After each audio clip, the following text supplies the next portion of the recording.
Okay, our participants are starting to filter in. Good afternoon to those of you who are here on the East Coast, and good morning to the rest of the country. Thank you for tuning in to our very first webinar of 2023. And it'd only be fitting to put together 7 sales ideas to jumpstart your calendar year. So the team at LIFE Brokerage puts together our professional business plans and our pro formas, and we start to assemble our playbook of ideas to go out and recruit new agents to and share with our existing agent base to try to bring relevant, timely, niche-y, creative ideas to the producer to continue to drive value into their practice. So, what we've done today, I have my esteemed panel, not the entire sales team at LIFE Brokerage, but the folks who had volunteered to step up and go through a couple sales ideas. So we're going to kind of go around the horn, and each of us will take a turn introducing a sales idea that we think could impact your practice, at least in the first quarter of 2023, and help drive some premium. So, without further ado, I'm going to introduce my colleague here, Alan Buzbee, who would like to pitch maximizing returns. So here's a concept that is used in conjunction with this is for a sophisticated investor, in conjunction with making large premium gifts or transferring assets to trust, so that you have the means to be able to fulfill a premium obligation that is not level, right? When we're selling flexible premium universal life, we do not need to pay level premiums. So in conjunction with the expiring estate tax exemption, how do you maximize returns to the trust? How do you most impress a center of influence, an estate planning attorney or CPA, or even an investor who's just hell-bent on creating double-digit returns and just don't get excited about life insurance, 5-6% IRR at life expectancy? Here's a solution. So Alan, walk us through how you design this particular case, how you use it, and what the value is. Yeah, so it's kind of back to Old Faithful here, in a market where we've seen a ton of product changes, pricing changes. 2 companies in particular, one on a UL chassis, one on a survivorship chassis, have not really changed pricing too much. So we're able to kind of lean on these 2 designs and create, as number 1 says, they're double-digit tax-free IRRs at life expectancy. We're able to produce a cost savings versus a level premium design in the first, say, 15 to 20 years, and kind of create this wait and see approach. People are inheriting money, waiting to do gifting, waiting to do estate planning, but they want to lock in their insurability. This is a way to get them in at a low cost and kind of wait and see. We designed this on an option 3, which is an increasing death benefit, as opposed to option 2, which is increasing by cash value. We increase the death benefit by what our premiums are paid, guaranteed. We have flexibility within our premium payments versus guaranteed contracts. Most of us know that a guaranteed contract kind of quote unquote set it and forget it. Your premium structure is what it is. These designs allow us flexibility. And lastly, and I'll touch on this when we look at the examples, is there's value within these policies in the secondary market for various reasons. So the first example here is, AJ, if you want to go to the next slide, is a single life design. This gentleman is 65 years old, and you'll see the first 20 years, the premium is $77,000, and your death benefit is increasing by the $77,000. In 20 years, client's 85 years old, 12% tax-free IRR with an equivalent of 22.5. Now the premium, right, you'll see in years 21 through 30 steps up to 700 and then on. If you go to the next slide, you'll see a way to combat that. So on the right-hand side, this is the survivorship design, but these products work nearly identical. Policy number 4 is a level pay design, $3 million, produces a decent IRR. Policy number 1 on the left-hand side is similar to what you just saw. minimally funded with a large step up. Well, often people say, I don't really want to be stuck with a massive 6-figure, 7-figure premium at life expectancy. Well, again, going back to the flexibility idea, you could step it up in year 21 and minimize that step from 900 to 523. Additionally, taking it a step further, you can step it up earlier and also flip from increasing the level. And as you'll see in the IRRs at age 90, call it, you're still producing over 100 basis points more than a level pay design. So we're seeing this, we're getting a ton of traction with this. You know, people are coming to us saying, I want to maximize my IRR. This is the best thing we've got. So let me get this straight, Alan. Instead of paying hundreds of thousands of dollars out of the gate and having to sustain that premium schedule for the duration of the policy, you're saying that we can reinvest our capital elsewhere, or we can employ the use of other estate planning techniques such as installment sales, charitable remainder trusts, gifting techniques, looking forward to a potential inheritance, liquidation of a business. And we can address these issues, this ongoing premium or catch-up premium, as far out as year 21. Yes, sir. And I believe all of us have an analysis that we've done with present valuing the premiums into a one-page presentation and showing deploying those premiums in the later years. Yeah, and we've also gone through the exercise of when you look at these back-end premiums as fairly daunting, but I think we underestimate the power of compounding interest. If you're able to reinvest several $100,000 for the next 2 decades, it creates a side fund with sustainability. So, you know, what we'll even do for some agents is upon request, we'll present value the schedule of the next 38 years of premium at a very modest 3% of interest rate factor. So you can see what you need to get into, how many assets or what type of wealth you need to transfer to the trust to be able to sustain these back end premiums, whether they creep up on you or not. But you're well prepared. In 2 other points along the lines of the back end premiums, we've had people mention and even do analysis on back end financing.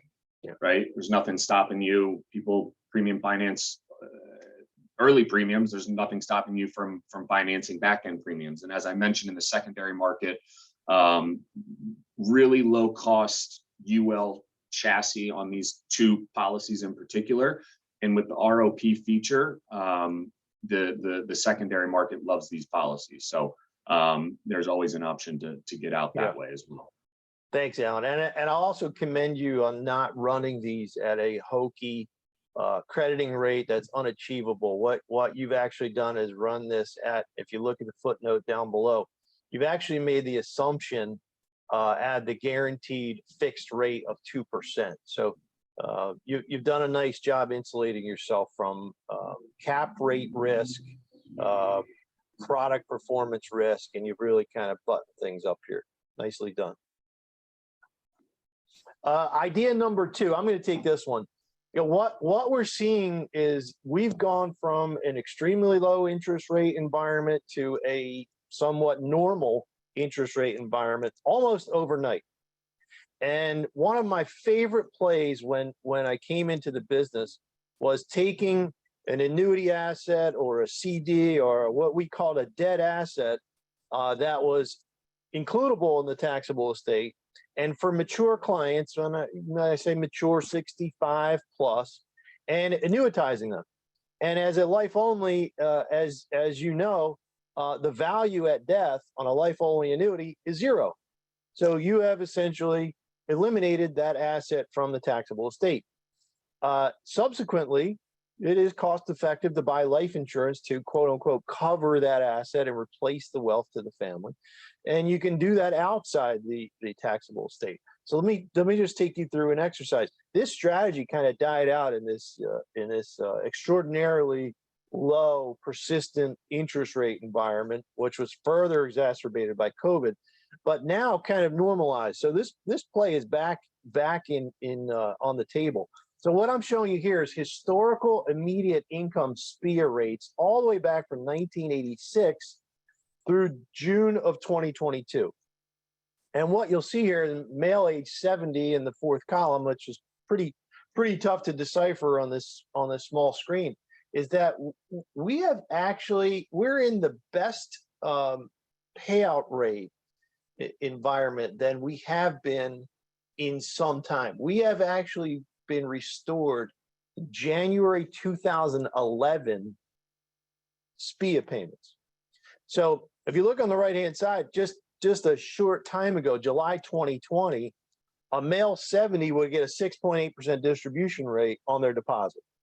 So what does that mean? You give the insurance company $1 million and you got a lifetime income of $68,000. It's a 6.8% guaranteed lifetime distribution rate. One of the best tools to grab the largest, highest distribution rate that is guaranteed of all financial products in the financial service industry. Now, fast forward to today, that distribution rate has gone from 6.8% to 8.67%, almost 200 basis point increase. So what does that mean? That means, and this, I'm sorry, this is a quick shameless plug. We have invested in the LIFE Brokerage resources. So if you want to run your SPIA quotes or your MyGood quotes, you just need to register on the LIFE Brokerage website. You hit the annuity tab and you go to SPIA quotes, and the output will come to you on the right. And this is how I arrived at that 8.67% yield. So a male 70, just quick analysis, and we can certainly do this for you, customized. So you have your lump sum investment on the left. You have $1 million in an account. Everyone knows from, if you've attended our prior workshops or seminars, you can't possibly distribute more than 4% off of that asset to live off of. You need to pay your income taxes. So you're living off of $25,000, okay? Because that asset is taxable to the next generation, $1 million is transferred, it's worth $630,000. Now, if I took that same $1 million and I annuitized it at that 8.67%, I get a guaranteed SPIA payment of $86,000, okay? A good chunk of it is excluded from income taxes. So your guaranteed after-tax payment is $77,000. Now, I just described to you that if you pass that $1 million to the next generation, it would be worth $630,000. So why wouldn't we at least provide that to our family or beneficiaries to the tune of $630,000 of death benefit outside the taxable estate? Well, it costs $24,000 of life insurance premium to do that. So you're truly guaranteed net income $5,053,471, which is $28,000 better than if you did it yourself, or you tried to manage your 4% distribution rate. So that is a contractually guaranteed 5.3% after-tax distribution rate to live off of.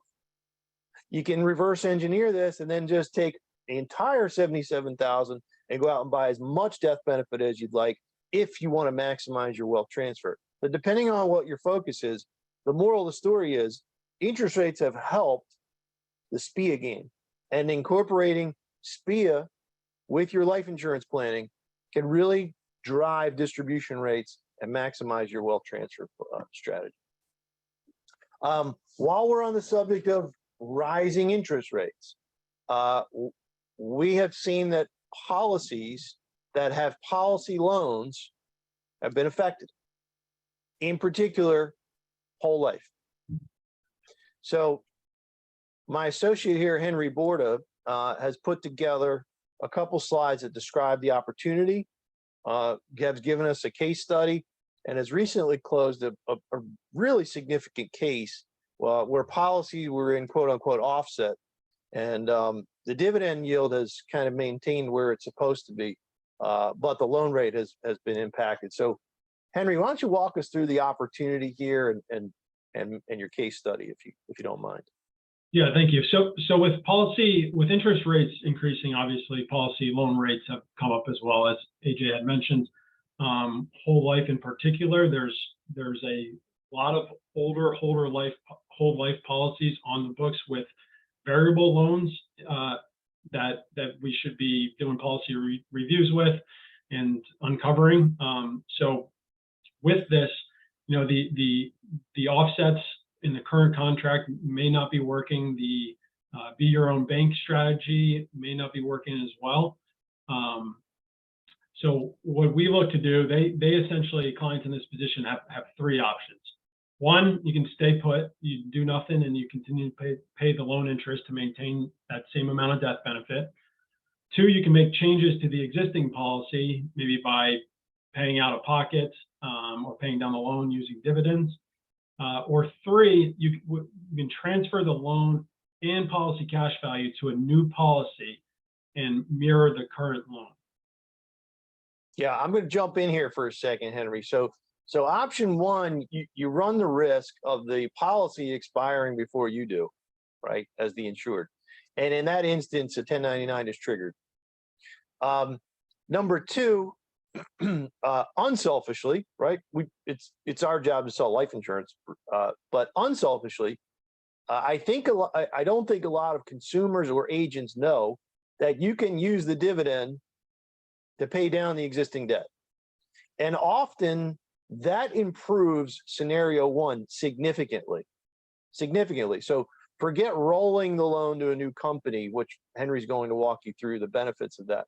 Just changing the paid up addition dividend option to a dividend to reduce the debt is a beneficial, it's a value add to your customer. So don't overlook that. That's a really important aspect of working this and should be included in the analysis before you transfer the loan to a new company. So Henry, nice job. And I'm gonna give you this back and take us through this case study real quick. So yeah, last year we had a male that was 67 years old, preferred health. He had a current whole life policy that he had for 30 years. So the current gross face amount is a little over $1 million, 1.15 million. The cash value is 800,000, and the loan was 500,000, which he had used to put 3 kids through college. So the net death benefit currently is 650,000. This whole life carrier had an 8% variable loan, and in order to maintain that 650,000 of death benefit, the out-of-pocket payment and interest was 40,000 a year. So the whole life policy certainly served its purpose. He took out $500,000, was able to put his kids through college. But as time goes on, clients' needs change over time. So, and in this case, he wanted to look for different ways to reduce his out-of-pocket cost and while maximizing that death benefit. So what we did is we looked at a contract that had a guaranteed 2% loan interest rate. So right off the bat, you have a 6% improvement in the loan interest rate. So we did a 1035 of both the cash value and the loan from the existing policy, moved it into a new contract. This allowed us to pay interest of $10,000 instead of $40,000 for the first 10 years. And then after year 10, it dropped to a little over $5,000 a year. So this is a very slick presentation that Prudential has. They outline it very well. You can see at the top, there's the old policy and the details, 800 cash, 300 cost basis, and the loan amount of $500,000. And then how we were able to improve and optimize the existing contract, and the results in the bottom right. You can see kind of the out-of-pocket outlay of $10,000 a year. This was also based off of a 3.5% fixed rate. And all your numbers here to back it up, Henry. Well done. Yeah. Well done. Well done. All right. Base number 4. This one's kind of fun. I personally, I am acquiring one of the products Adam is about to discuss. I think in an opportunistic market, we have been embracing variable products to dollar cost average over the next 5 to 7 years, right? Where the sweet spot of funding, max funding. And I believe that the newer generation variable comes with buffered accounts. You have the option to purchase institutional pricing. I will tell you that 13 insurance companies offer an institutionally priced VUL, right? A corporate, the true corporate owned contract. Very few let you buy it on one life. And there is only one company that will allow you to purchase it on one life without an employer sponsorship. So think about that as Adam walks you through this, and take a second to learn a little bit about these buffered accounts, which are very creative and I think very powerful. So Adam, what's the opportunity here? Yeah, so if you want to go to that next slide that you just had up, up until recently, we've had index universal life and variable universal life. And now we have this distinction now, which we'll call registered variable index life. So if you go to the next slide, we'll talk about what the differences are on those. So, an index universal life on the left side, you had capped upside, but 100% downside protection, right? And that's a market that we know well and we exist heavily in. The other side is the traditional variable market, which is unlimited upside, but no downside protection. So these buffered accounts serve as, somewhere in between. So if you catch on to the next slide, we'll talk about how, what the buffered accounts are and what they look like. Before we do that, though, I wanted to talk about why life insurance, just a reminder as to why life insurance on an accumulation focused retirement planning design makes sense. So if you look at allocations from an investment standpoint, clients understand diversification within investments itself, large cap, mid cap, emerging markets, and so on. But when there's not a lot of focus in retirement planning, or maybe there needs to be more of a focus on location diversification. Where is the location from a tax standpoint of your assets? And life insurance enjoys special tax favored rules. So when you look at ordinary income versus capital gains, that's the discussion that most advisors are having with their clients when they're talking about equities. But tax-free, there's only two ways. There's either, from an investment standpoint, there's either Roth IRAs, which clients do take advantage of, or life insurance, which is the products that we have access to. And I just think that this is a powerful slide that kind of goes with the next generation of variable, or some of just accumulation planning in general, that there's just not enough focus, put on the tax diversification discussion. So yeah, I would echo that, Adam. This is a huge part of our 2023 playbook. We allocate assets in different classes to hedge against uncertain times, yet we don't make any hedge or any effort to insulate ourselves against rising or falling income tax environments, right? And the location of those assets are often lie in ordinary or capital type locations. What consumers don't or neglect to consider is that there is a third location, and that's a tax-free location. So again, if you're trying to create a 401k or a brokerage type lookalike in a tax-free location, what better way to do it than an institutionally priced variable product with buffered options? So I'll turn this back to Adam. Adam, talk to us a little bit about these specialty type products. Yeah, and we'll get into those buffer options, which is just one part of the specialty products that we have access to. But the corporate-owned life insurance market is generally liquidity plays. You put $10,000 in a policy, there's $10,000 potentially or somewhat close to that in the policy. So these specialty limited distribution products that we have access to, they have high early cash value. They have no surrender charges.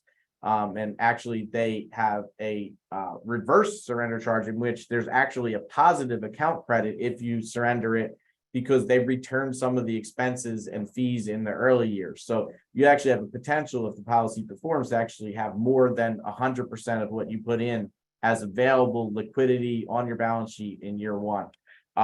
But coupled with these is, that one of these products has a buffered account option, which we'll talk about the buffered account options in there. And that's kind of one of the main reasons for this discussion today anyway. And they also have like professional fund managers inside of it. So it's not just your typical variable sub-account mutual fund type options, which are good. You have like this other aspect of it that's in the specialty products. Again, these are customarily in and routine inside of corporate owned life insurance policies. They're not usually available in the individual markets, and now they are through this product that we have access to. Again, limited distribution and specialty, but it's available and there's no restrictions on ownership. It could be owned within a trust, it could be owned on one life, it does not have to be a corporate setting. So that corporate setting has value because businesses want to leave value on the books and they want to have high liquidity, but there's a desire and there's a need for that in the individual space, and we didn't have many options up until recently, and now we have this option for this product. And we're going to focus a lot on this buffer account in a moment, but the other products are also the other features are also interesting in that. So a buffered account, you inside of a variable universal life chassis with these buffer accounts, you're not losing the ability to have your normal account types. So you have fixed options inside of there, just like any other variable product. You can fixed rate or some type of guarantee interest account, and then you have all your traditional mutual fund type sub accounts that would be in any other accumulation variable product. So products like this that have the buffer, you don't just have the buffer, you have the traditional variable accounts and everything you'd normally have, and then you have these buffered options. So the way a buffer works is that it insulates a client from any losses in the short end of the loss spectrum. So if an account were to go down on a 10% buffer, if an account were to go down 12%, the client would only lose 2. The first 10% is insulated. On a 20% buffer, if the account went down 30%, the client would only lose 10. So you're insulated, your zero floor is pushed from no gains in a contract all the way down to 10, 15, or 20%. In exchange for taking a 10% buffer, you get a much higher cap than what's available in the index market. So, typically an index account is somewhere around a 0% floor and anywhere from an 8 to 10% cap. We've seen caps that are higher. If you're willing to take on the risk as a consumer above a 10% buffer, you get a cap up to 21%. And typically markets, S&P at least, is up 8 out of 10 years. So on those 2 down years, you are taking on additional risk, but on those 8 years that on average has been up, you're going to get a cap that's going to be, double to triple what's available in the index market. So, and you can see they have other options depending on the client's risk tolerance. So if a client wants to take a 20% buffer and really have a lot of downside protection, zero crediting up to 20% of losses in any given year in that account, they still have a 14.5% cap inside of that S&P buffer account. So this is a really exciting place because, again, it sits in between variable and index, and variable and index together.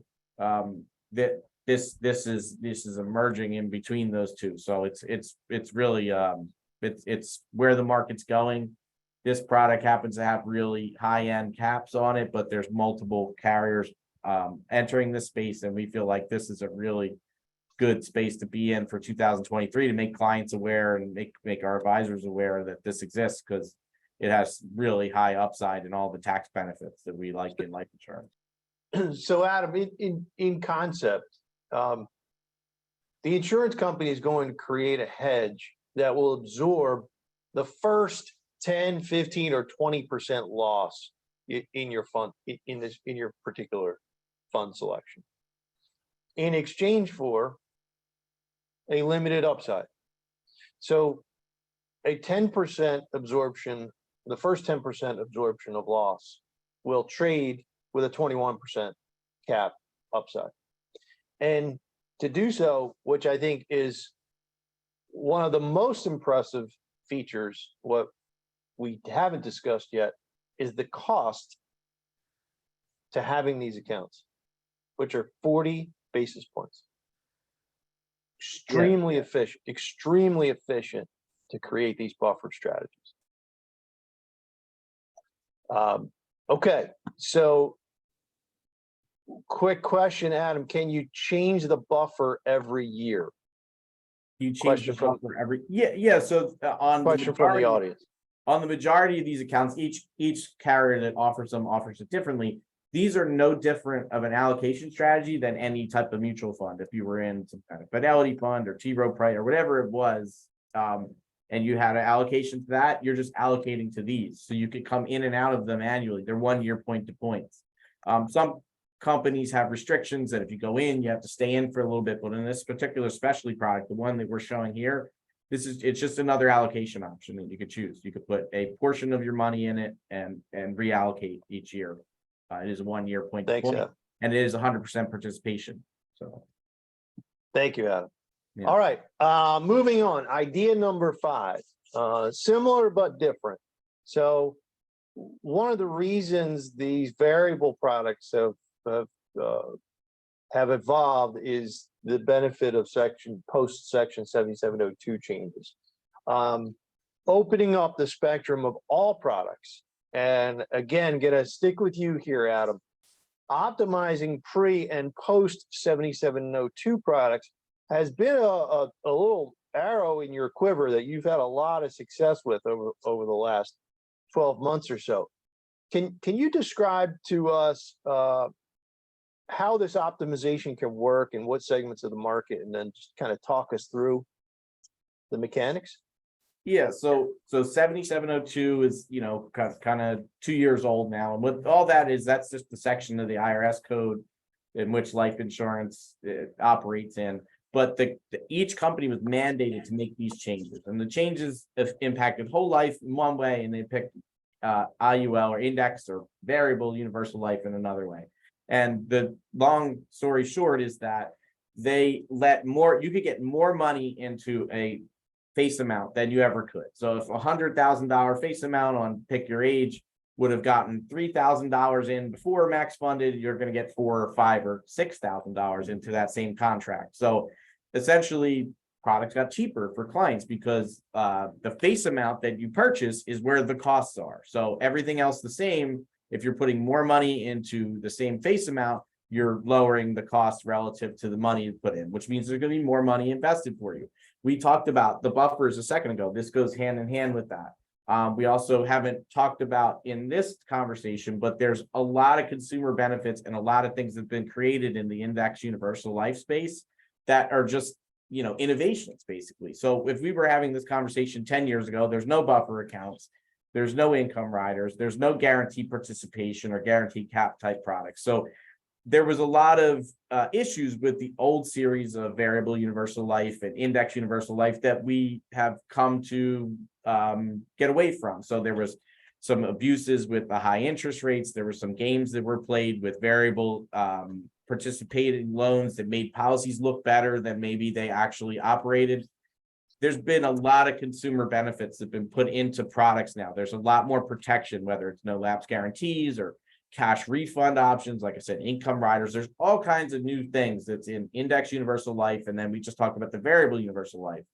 The issue is if you overfunded a policy, say 5 years ago, and now something better exists, you can't just leave that contract. Those contracts have 10 or 15 year surrender charges. They have expenses that the client incurs. The client has a lot of upfront expenses. You don't want to incur those twice. So whereas older policies, whole life or old variable universal lives, we traditionally 5 or 10 years ago, and sometimes now, we would 1035 exchange them and just get rid of it. Say that policy's no good and we're going to get you a new policy. And that worked, but it doesn't work moving out of policies that have high surrender charges or policies that incurred a lot of expenses. So two things that we do to minimize that surrender charges. One is internal exchanges. So if you go to if you look at internal exchanges and what we look for, you could jump to the next slide there, Anthony.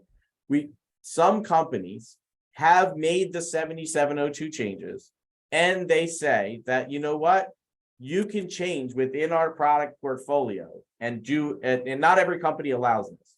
Every company allows an internal exchange, which is just saying, I have a policy with name your company, and I want a new policy, and I'm going to move my values from one to the other. Every company allows that. Some companies do it and they waive surrender charges. Some companies do that and they waive underwrite.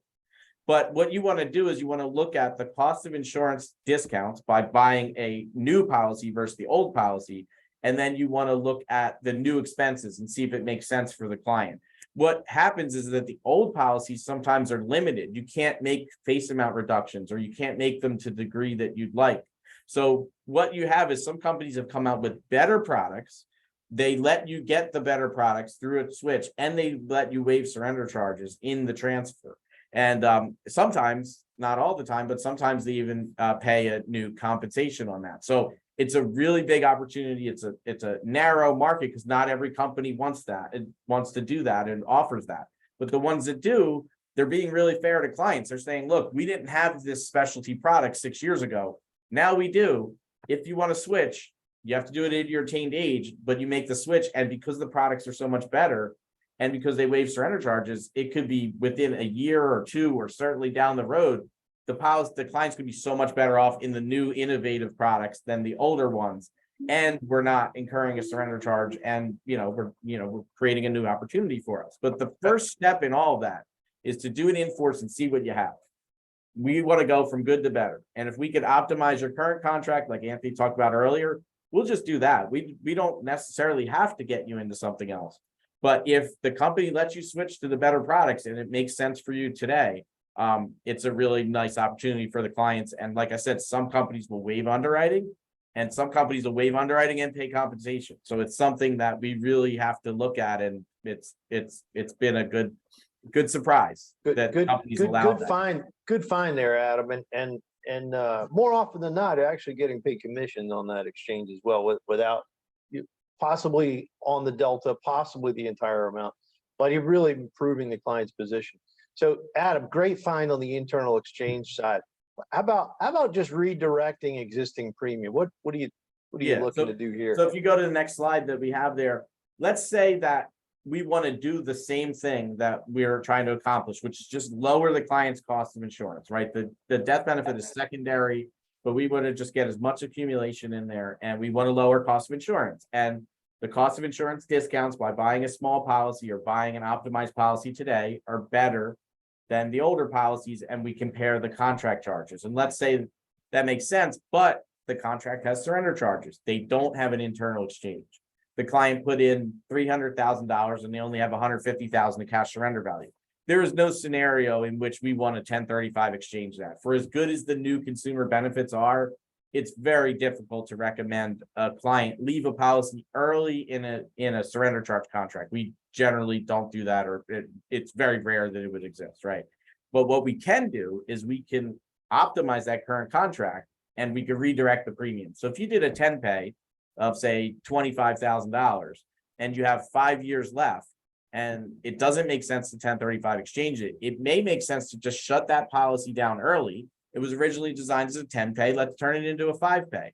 Let's take the 5 remaining payments and go buy one of these new generation products that have these consumer benefits and have better features. And it may exist that you have your old policy, you have a complete brand new policy, or you have this third option, which is just to say it's going to be a portfolio. We're going to optimize your current contract, and we're going to supplement it with a different policy. And the combination of those two policies creates something that we can't do in either.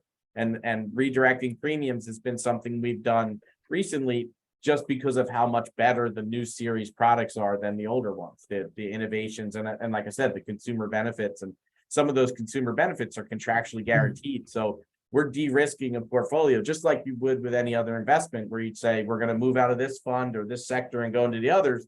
We're just doing that inside of a life insurance portfolio. And it's really been beneficial to the clients to have those new series of contracts. Adam, thank you. Well done. Well done. Moving on. Idea number 6, annuities you should know about. And at this time, we're going to introduce Bob Lamar. Bob has a 2-decade background in annuities, formerly from one of the OG Allianz IMO wholesaler. So his annuity expertise goes way back. So from time to time, the sales team here at LIFE Brokerage will pick Bob's brain on, hey Bob, what are some of your favorite products? Why do you like them? where do you see the opportunities today? So Bob, the floor is yours here. Okay, thanks, Anthony. Right, well, first I'd like to say fixed annuities could be a really good option for your client right now. This is a prime time with the uncertainty in the market going forward, and also that the Feds have increased interest rates over the last year, and it's really impacted the fixed annuity marketplace, where some rates have more than doubled. And this is a great time to look at your book of business, see when or you see clients that are that have annuities on your book that are coming up at a surrender, or even annuities that may have a return to premium feature that you can increase the rate enough where it might make sense, even if it's not out of surrender, to move it into a much higher fixed annuity rate product. A couple of the annuities that I like to use, one being the American Equity MYGA and also Nationwide's MYGA. Key reasons are not only they're competitive with rate, but they also have good liquidity. So they give you a lot more access than, say, a traditional CD, where anytime you break that contract, you're going to get penalized.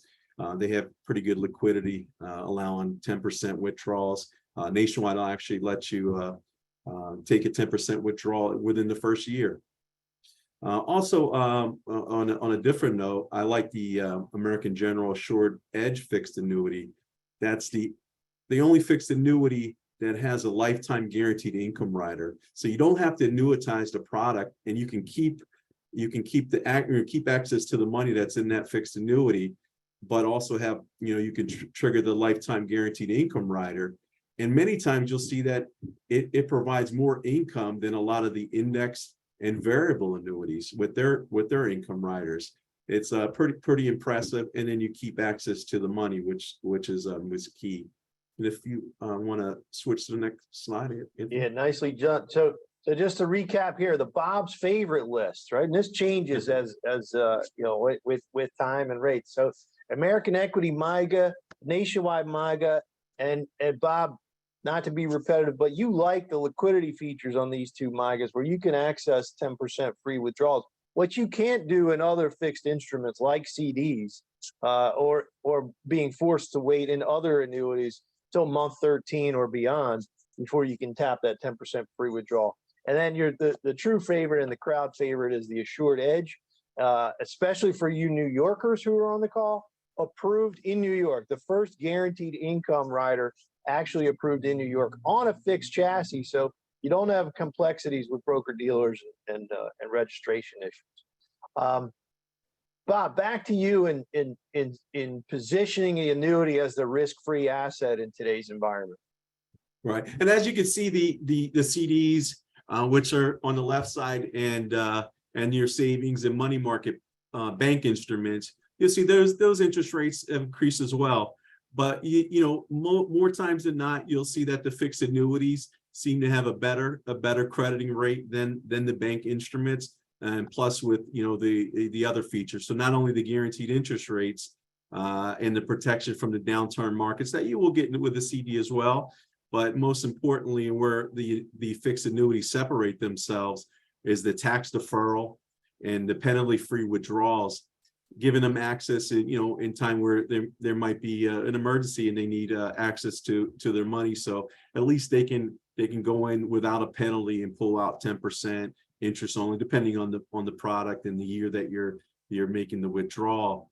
But you also you can even if you want to ease your way back in the market, maybe you're taking a wait and see approach and you're putting more money into a fixed product. You might want to ease your way back in the market once we get a better feel for what's going to happen going forward. And you could take those penalty-free withdrawals and, what I like to say is, buy stock by the slice, where you can just kind of, gradually get back into the market. And then of course, the guaranteed lifetime income. And Anthony made a great point. In New York, the American General Short Edge product is the only game in town. But it's very impressive. We see a lot of times where it'll actually beat some of the SPIAs out there, and and not only, beat the SPIA in the guaranteed lifetime income, but, you have all that liquidity that you lose typically with a SPIA product. Yeah, Bob, just to piggyback off that, just real quick. So, the tax deferral, through the use of 1035 exchange provision, you can continue to parlay the deferral all the way out until you get to your desired, bullet point 5 here, and create a bucket of guaranteed lifetime income, where at that point you pay the tax over your lifetime, not in a single lump sum through the exclusion benefit. So if you Right. really dig in and look at the deferral and then the exclusion and eventually annuitize that asset, you can really gain some tax efficiency by doing so. And another idea, and Adam is, to his credit, has set up within our agency that annuities of a certain size and scale, we are putting together an in-force review program whereby you can take your free withdrawal at a lesser interest rate. Let's assume a MIGA is at 3% on the books, okay, for $3 million. We can take our 10% free withdrawal, $300,000, which was earning 3%, still locked up for a few more years, and move it into a higher interest yielding MIGA today. So, speak to your marketer about any in-force annuities you have on the book. So this is not just for new money or quote unquote dead money or risk-free money, but it's also can be used for existing products and taking advantage of that penalty-free withdrawal. And Bob does a nice job outlining in Innsmark or different software tools the power of that tax deferral and how you can eventually end up with more larger assets in the annuity side versus a risk-free alternative. As we approach the top of the hour here, I'm going to round out the presentation with idea number 7, and that's long-term care planning. So if you haven't tuned in to a prior webinar or looked at our resource page on our website, you're going to want to check out. There's a webinar, there's a white paper, and there's a one-pager, what we call the new wealth transfer. And we feel like the impact of a family having to sustain a long-term care event for an immediate family member is as devastating as a potential transfer tax. And the ability to stretch pay the hybrid products issued by Nationwide and Securian and some of the other major carriers makes long-term care planning a lot more feasible. You no longer have to endure premium increases from a traditional product. You no longer have to have a lump sum single pay to access the hybrid products, but now there's a much more flexible schedule.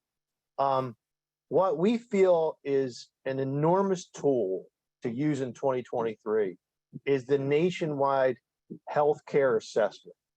Healthcare, long-term care, Medicaid, it will customize for your client. Fill out this fact finder, and within a week, you'll get a customized healthcare analysis, which will help the client possibly foresee what they need to plan for in retirement to fund healthcare.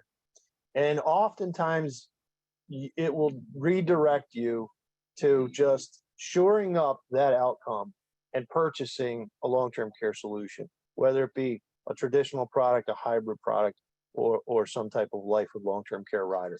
This is an amazing tool, free of charge, issued through the LIFE Brokerage marketers in conjunction with Nationwide's team. I'd also be remiss not to share a couple niche-y things. So we are issuing a chronic illness rider on life policies with one particular carrier up through table 16, and it's life underwriting only. So if you have clients who are a bit challenged in qualifying, it's a great alternative. For clients who can qualify and look at these hybrid type structures, which is my personal favorite, The nationwide product not only covers your long-term care with inflation and all the great bells and whistles, but they're the only carrier that has a critical illness rider that triggers in the event that you have a life-changing event, a stroke, a heart attack, or something of that nature to fund that short-term need. And you know, we get questions all the time. Hey, can you sell long-term care on a multi-life chassis? The answer is no, but there is a carrier that we work with that will sell a universal life to 25 lives, white collar, 100,000 of income, employer paid, and let us add a dollar for dollar indemnity extend care rider. So if you're looking to bring this to the workplace and add an executive benefit as a value proposition to your clients who are business owners to retain and reward their key people, it's a great way to do it. A really good way to do it. We've done a nice job in answering the questions as we go. The last question that I haven't answered are, will you get copies of the slides? Yes, absolutely. We've also recorded this call. So, you know, as in typical Life Brokerage fashion, we'd like to close with thanking you for your time. We know you have a lot of options. You can be doing a lot of things right now. And we appreciate your attention, your undivided attention, and your willingness to attend our workshops. We hope the content continues to create value for you. We will assemble these items in the form of a playbook. If you'd like a personalized Zoom session with your marketer, we can go through this in more detail.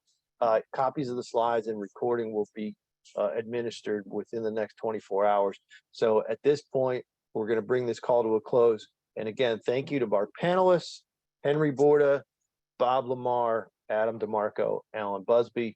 Let's get off to a great start in 2023. And hopefully this webinar will give you a little jump start. Take care.